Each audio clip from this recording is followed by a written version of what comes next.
my name is Korinne Chadis, and today we are going to be discussing the history of Halloween. Okay, today we are exploring the origins and traditions of Halloween. Did you know that 1/4 of the total amount of candy sold in the U.S. is due to Halloween sales? I have grown up in a family where Halloween was all of our favorite holidays, so I've celebrated for 23 years straight. Although I've celebrated for every year that I've been alive, I found myself lacking in the origins and traditions that Halloween has come from.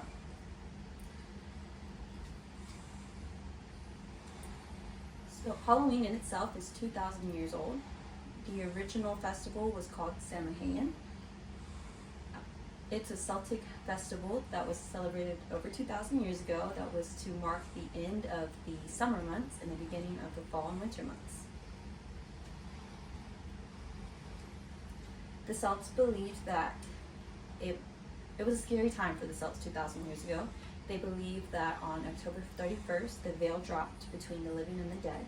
Those spirits would then return to Earth, causing their crops to die and all sorts of trouble.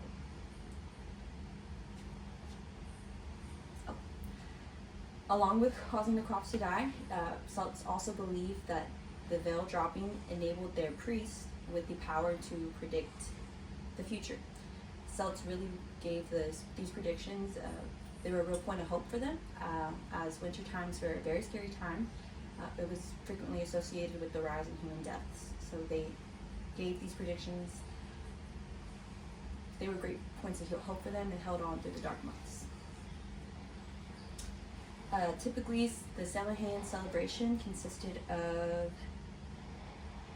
huge bonfires that the Celts would build, and they would also wear costumes consisting of animal parts and heads and pelts.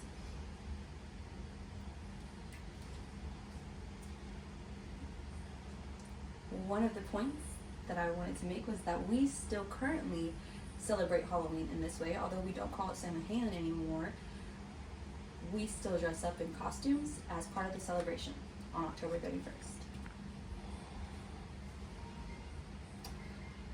Eventually, the Celts would be conquered by the Romans, and the Romans would combine two of their holidays.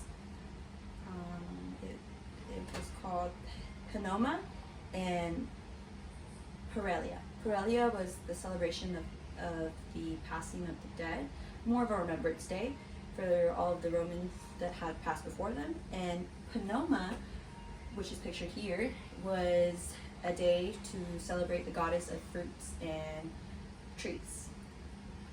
This is actually thought to be the point of origin for apple bobbing to be a part of the celebration for Halloween.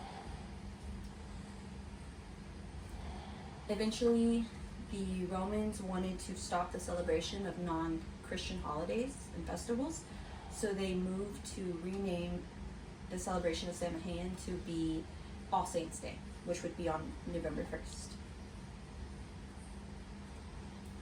All Saints' Day eventually became known as All Hallows' Day, which was on the 1st. So October 31st became known as All Hallows' Eve, which eventually turned into Halloween, which is what we know it as today. Halloween came to America in around 1609. It was mostly celebrated by southern colonies, as the northern colonies viewed it as a paganistic holiday and did not want to participate in celebration. However, the colonies that did participate often participated by having play parties where stories of the dead, singing and dancing, as well as telling each other's fortunes would frequently happen.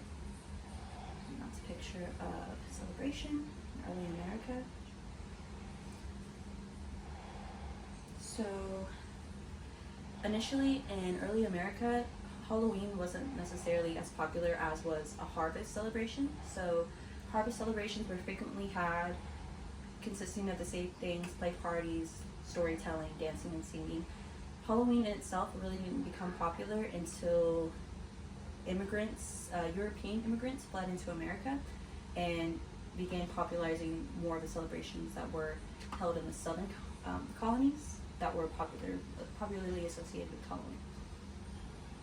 Eventually, Americans would start trick-or-treating as Europeans did, which is how we've now got modern-day trick-or-treating.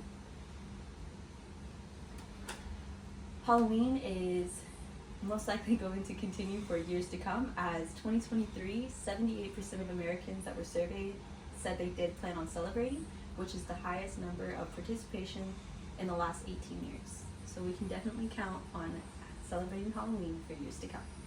Thank you.